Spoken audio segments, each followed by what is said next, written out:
There you have it. Welcome to Zel's Daily Dish. Ek het nie vir julle 'n video gemaak hoe maak 'n mens macaroni en mins nie. Gaan terug op my page, dan kan julle sien. Maar ek het vir julle pampoenkoekies gemaak vanoggend. And this is how she's looking.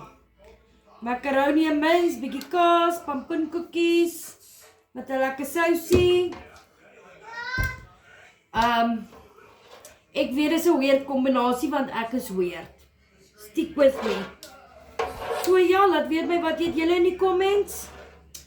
Be blessed, comment, like, share op hierdie maandag. Bye.